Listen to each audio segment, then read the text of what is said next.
Halo semuanya, sebelumnya perkenalkan nama saya Vigo Winarko. Saya mahasiswa dari Universitas Internasional Batam dan kami dari kelompok 8 yang beranggotakan saya sendiri, Evelyn Lu, Derek Tan, Tio Sania, dan juga Andrian yang akan membahas isi dari laporan artikel yang telah kami lakukan, yang telah kami buat, yaitu tentang analisa penerapan corporate social responsibility dan implementasi Grand Human Resource Management pada PT Maxindo Mitra Perkasa. Dan pada slide selanjutnya ada pendahuluan. Isi dari pendahuluan kami itu ada sedikit penjelasan tentang CSR dan GHRM, permasalahannya, dan juga latar belakang dari perusahaan yang telah kami teliti. Corporate Social Responsibility, CSR, dan GHRM atau Green Human Resource Management ini adalah dua konsep yang saling berkaitan dalam mencapai keberlanjutan lingkungan. Dan CSR ini merupakan konsep di mana perusahaan itu mempertimbangkan dampak sosial dan lingkungan dari kegiatan bisnis mereka. Dan mereka itu bertanggung jawab untuk meminimalkan dampak negatif tersebut. Sementara itu, untuk Green Human Resource Management ini lebih ke pendekatan manajemen sumber daya manusia yang berfokus pada keberlanjutan lingkungan dan bertujuan untuk menciptakan kinerja hijau perusahaan. Dan selanjutnya ini ada perusahaan yang dimana ini adalah perusahaan yang telah kami teliti dan kami olah datanya. Ini adalah PT Mesindo Mitra Perkasa. Ini merupakan perusahaan yang sudah bergerak sejak tahun 2008, yang awalnya itu didirikan di daerah Batu Ampar dan berpindah ke daerah Batam Center sejak tahun 2014. Untuk saat ini, PT Mesindo Mitra Perkasa ini berposisi pada Komplek Mega Cipta Sejati, Blok A nomor 6-10, Balai Permai, Batam Center, Kota Batam. PT Mesindo ini merupakan perusahaan yang bergerak di bidang distributor makanan dengan merek khas perusahaan bernama Nagos. Slide selanjutnya yang akan dijelaskan oleh rekan saya. Tinjauan pustaka sangat penting dalam membantu peneliti memahami dan menguasai topik penelitian, serta menggambarkan pengetahuan yang telah ada sebelumnya dalam bidang tersebut. Selain itu, ini membantu dalam mengarahkan metode penelitian yang akan dilakukan dan merumuskan pertanyaan penelitian yang tepat. Isi yang ada di dalam tinjauan pustaka pada artikel ini yaitu: yang pertama, pengertian secara mendalam serta manfaat dari Green Human Resource Management. Manajemen sumber daya manusia atau Green Human Resource Management adalah elemen penting dalam setiap organisasi. Implementasi Green Human Resource Management memiliki potensi untuk meningkatkan tingkat semangat dan motivasi karyawan, sambil juga memberikan kesempatan bagi mereka untuk berpartisipasi dalam upaya berkelanjutan hingga mencapai keunggulan kompetitif. Yang kedua yaitu pengertian secara mendalam serta manfaat dari Corporate Social Responsibility atau CSR. CSR merupakan tekad perusahaan untuk memenuhi tanggung jawabnya dengan mempertimbangkan kepentingan stakeholder dan lingkungan di mana perusahaan beroperasi, berdasarkan aturan hukum yang berlaku melalui pengambilan kebijakan dan langkah-langkah yang telah diambil. CSR terbagi menjadi 4 dimensi, yaitu tanggung jawab ekonomi, tanggung jawab hukum, tanggung jawab etis, dan tanggung jawab filantropi. Yang terakhir, penjelasan terkait 5 key stakeholder. Stakeholder adalah individu atau kelompok yang dapat dipengaruhi atau mempengaruhi pencapaian tujuan perusahaan. Stakeholder melibatkan kerjasama berbagai pihak dalam bisnis seperti pemegang saham, pelanggan, karyawan, masyarakat umum, dan pemerintah. Keberhasilan suatu proyek tergantung pada kerjasama stakeholder. Berikut adalah materi-materi yang kami gunakan untuk memproses keberlanjutan proyek analisis ini. Metode penelitian. Dalam metode penelitian ini, kami menggunakan penelitian eksploratif kualitatif, di mana penelitian ini bertujuan untuk mengungkapkan informasi dan menemukan hubungan-hubungan baru dalam masalah yang kompleks dan luas. Informasi yang dikumpulkan dalam jenis penelitian eksploratif ini cenderung fleksibel dan tidak teratur. Adapun kami melakukan wawancara dan observasi, serta pengumpulan data dan analisa data. Narasumber dalam penelitian ini ialah supervisor dari PT Maxindo Mitra Perkasa. Yang berikutnya itu mengenai pembahasan. Yang pertama yaitu latar belakang dari PT Maxindo Mitra Perkasa. PT Maxindo Mitra Perkasa merupakan distributor makanan yang sudah aktif dalam bisnisnya sejak tahun 2008 yang bergerak di Kota Batam. PT Maxindo Mitra Perkasa memiliki produk yang menjadi unggulan mereka, yaitu produk dengan merek Nagos yang sudah bisa ditemui hampir di seluruh toko grosir, minimarket, dan juga supermarket yang merupakan pelanggan dari PT Maxindo Mitra Perkasa sendiri. Yang berikutnya itu mengenai program CSR PT Maxindo Mitra Perkasa dan program CSR yang sudah diterapkan oleh PT Maxindo Mitra Perkasa. PT Maxindo Mitra Perkasa menggunakan CSR sebagai strategi untuk memperbaiki citra dan penjualan mereka. Perusahaan juga memanfaatkan bahan-bahan yang bersifat ekologis dan aman dalam produk mereka sebagai wujud dari keterlibatan mereka dalam tanggung jawab sosial terhadap lingkungan. Yang berikutnya itu mengenai ketenagakerjaan. Perusahaan juga menyediakan kondisi kerja positif dan kompensasi yang adil bagi seluruh karyawan yang bekerja di perusahaan, yang dimana hal ini bisa menjadi peran untuk meningkatkan citra perusahaan serta menarik minat lebih banyak pelanggan. Yang berikutnya yaitu mengenai program CSR yang sudah diterapkan oleh perusahaan. Program CSR yang sudah diterapkan oleh PT Maxindo Mitra Perkasa yaitu dengan membuat program untuk setiap beberapa periode untuk pembagian sembako kepada pihak yang kurang mampu serta beberapa panti jompo dan panti asuhan yang tentunya sudah dinilai oleh pihak perusahaan.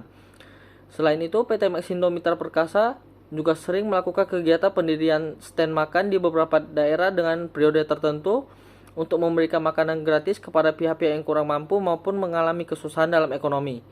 Yang dimana tujuan dari kegiatan ini yaitu untuk membantu pihak-pihak yang memerlukan bantuan dan juga bisa menjadi acuan sekaligus sarana agar lebih banyak orang lebih mengetahui produk-produk yang diperjualkan oleh perusahaan.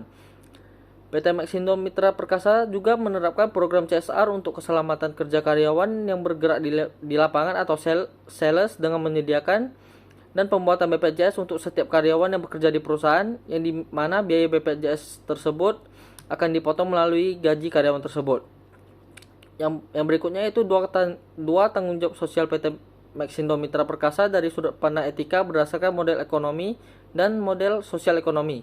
Yang pertama itu model ekonomi. Tanggung jawab ekonomi yaitu perusahaan menciptakan nilai dan keuntungan untuk pemegang saham dan pemangku kepentingan ekonomi lainnya. Yang dimana PT Maxindo Mitra Perkasa memastikan bahwa pendapatan dan keuntungannya itu diperoleh dari praktik bisnis yang sah dan etis, tidak terlibat dalam tindakan monopoli atau praktik anti persaingan yang merugikan pelanggan ataupun pesaing. Yang kedua itu tanggung jawab ketenagakerjaan. Perusahaan menciptakan dan mempertahankan lapangan kerja, memberikan kontribusi terhadap pertumbuhan ekonomi di wilayah tempat beroperasinya, di mana PT Maxindo Mitra Perkasa memperdayakan komunitas lokal dengan memberikan pekerjaan kepada warga setempat dan mendukung program pelatihan keterampilan untuk meningkatkan kualifikasi pekerja. Yang berikutnya itu melalui sudut pandang model sosial ekonomi, yaitu ada tanggung jawab sosial.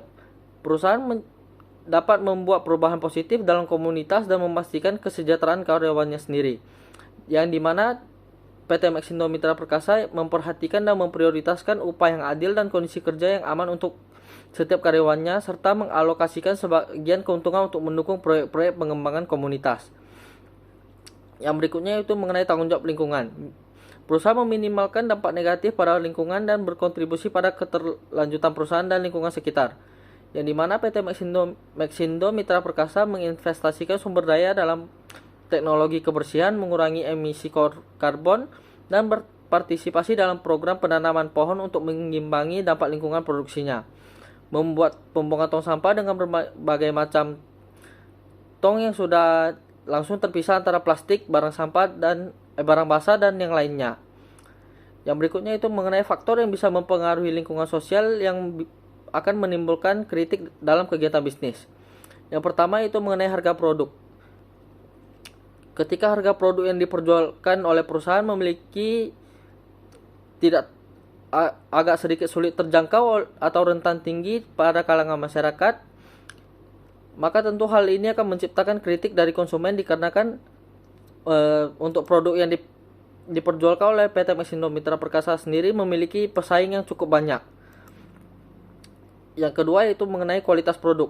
Ketika kualitas produk yang sudah dijanjikan tidak sesuai dengan apa yang dijanjikan atau mengalami kerusakan atau cacat produk, maka tentu saja hal ini akan menimbulkan kritik dari konsumen dan juga akan kehilangan kepercayaan dari konsumen.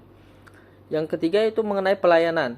Dengan pelayanan yang kurang baik dalam penyelesaian masalah yang dihadapi konsumen, maka akan menimbulkan kritik dari para konsumen dikarenakan dengan pelayanan yang buruk bisa menimbulkan rasa tidak suka atau ketidakpercayaan dari konsumen terhadap perusahaan. Yang dimana hal ini akan menyebabkan atau menciptakan reputasi yang buruk bagi perusahaan di mata pelanggannya. Yang keempat itu mengenai promo yang tidak sesuai. Ketika sebuah perusahaan melakukan promosi produk yang diperjualkan, perusahaan harus bisa memastikan bahwa produk yang dipromosikan benar-benar memiliki kualitas yang sesuai dengan isi promo. Ketika produk yang dipromo tidak sesuai dengan tidak memiliki kualitas yang sama dengan apa yang dipromosikan, maka akan menimbulkan kritik dari konsumen yang bisa menyebabkan reputasi dari produk dan perusahaan menjadi buruk. Yang berikutnya itu penerapan Green Human Resource Management pada PT Maxindo Mitra Perkasa. PT Maxindo Mitra Perkasa sudah mulai menerapkan Green Human Resource dengan membuat peraturan secara tertulis serta menyediakan tong sampah di berbagai tempat agar lingkungan perusahaan bisa lebih terjaga dan bersih. PT Maxindo Mitra Perkasa juga sudah menerapkan paperless office atau kantor bebas kertas, yang dimana lingkungan kerja yang menggunakan kertas dengan sangat minim dan beralih ke dokumen digital agar lebih menghemat fasilitas.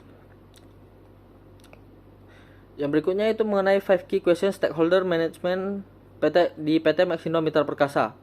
Yang pertama itu mengenai stakeholder utama. Pak Jason selaku stakeholder utama di PT Maxindo Mitra Perkasa merupakan abang kandung dari PT SKS di Kota Batam, yang dimana mereka berdiskusi untuk membuka sebuah PT baru yang akhirnya dinamai PT Maxindo Mitra Perkasa, yang dengan bantuan dari PT SKS, PT Maxindo Mitra Perkasa sendiri bisa berkembang hingga sekarang menjadi salah satu distributor besar yang dikenal oleh banyak masyarakat. Yang kedua itu kepentingan dan keprihatinan. Dengan menjabat sebagai posisi sebagai pemilik utama dari perusahaan, Pak Jason merupakan orang yang memberikan modal dan juga orang yang memberikan ide terhadap bisnis yang dijalankan ini. Dengan hasil dari kerja keras yang dilakukan oleh beliau dan juga timnya, hingga saat ini perusahaan terus mengalami perkembangan dari tahun ke tahun. Selama proses tersebut, perusahaan terus menambah produk-produk yang diperjualkan dan juga menjaga hubungan baik dengan berbagai supermarket besar seperti Top 100 Group, GC Group, GoGo Group, dan juga Victoria Group. Yang ketiga itu cara terbaik untuk berkomunikasi dengan Pak Jason. Pak Jason terkenal sebagai orang yang sangat rendah hati dan selalu menerima orang yang ingin berdiskusi dengannya. Di perusahaan sendiri juga selalu mengutamakan rasa kekeluargaan. Untuk Pak Jason sendiri juga sering mengunjungi perusahaan untuk melihat dan juga memberikan saran dan serta masukan terhadap semua karyawan perusahaan. Yang keempat yaitu tingkat dan dampak dari pengaruh mereka. Pengaruh dari Pak Jason sendiri dalam perusahaan bisa dibilang cukup besar dikarenakan untuk setiap keputusan promosi maupun penjualan produk yang baru harus disetujui oleh Pak Jason terlebih dahulu. Tetapi untuk pemberitahuan mengenai produk baru dan juga promosi biasanya dilakukan dan disampaikan oleh Pak Indra selaku General Manager di perusahaan. Pak Indra juga merupakan orang yang sangat berpengaruh di perusahaan selain dari Pak Jason, dikarenakan untuk setiap keputusan yang ditentukan dalam perusahaan biasanya merupakan hasil diskusi dari Pak Jason dan Pak Indra yang kemudian disampaikan kepada setiap karyawan di perusahaan. Yang kelima yaitu bagaimana cara mengelola ketegangan dan konflik antar stakeholder. Dalam sebuah perusahaan tentu akan terjadi konflik antar stakeholder. Untuk menghindari terjadinya konflik stakeholder yang tidak diinginkan, maka PT Maxindo Mitra Perkasa sendiri harus bisa menerapkan beberapa strategi terkait komunikasi antar stakeholder. Dengan adanya komunikasi yang baik dan juga transparansi dalam setiap komunikasi yang dilakukan, tentu bisa mengurangi konflik yang akan terjadi. Berikut beberapa strategi komunikasi yang bisa diterapkan oleh perusahaan, yaitu yang pertama melibatkan semua stakeholder untuk berdiskusi untuk setiap keputusan penting pada perusahaan. Yang kedua yaitu membuat informasi yang ingin disampaikan secara detail dan transparan agar tidak terjadi kesalahpahaman antar stakeholder. Yang ketiga yaitu menyampaikan informasi dengan cara yang mudah dipahami oleh setiap orang agar tidak terjadi kesalahpahaman antar stakeholder. Yang berikutnya akan dijelaskan oleh anggota kelompok yang lain. Selanjutnya bagian kesimpulan, PT Maxindo Mitra Perkasa adalah distributor makanan terkenal di Kota Batam, terutama dikenal melalui produk Nagos. Mereka menerapkan program CSR atau Corporate Social Responsibility seperti bantuan sembako dan stand makanan di daerah ekonomi rendah. Program CSR ini telah membantu panti asuhan dan panti jompo. Pengembangan Green Human Resource Management atau GHRM penting untuk meningkatkan citra perusahaan dan menghindari pencemaran lingkungan. Perlu pembentukan tim khusus untuk mengoptimalisasi GHRM ini. Dan disimpulkan bahwa penerapan CSR dan GHRM ini sebenarnya efektif dilakukan jika perusahaan dapat dengan mudah memahami apa yang ingin dilakukan. Tujuannya juga untuk menaikkan reputasi perusahaan. Berikutnya, ini adalah beberapa dokumentasi dari yang kami survei, interview, dan dokumentasi pelaksanaan. Sekian pemaparan penjelasan materi presentasi kami. Mohon maaf bila ada salah kata. Terima kasih.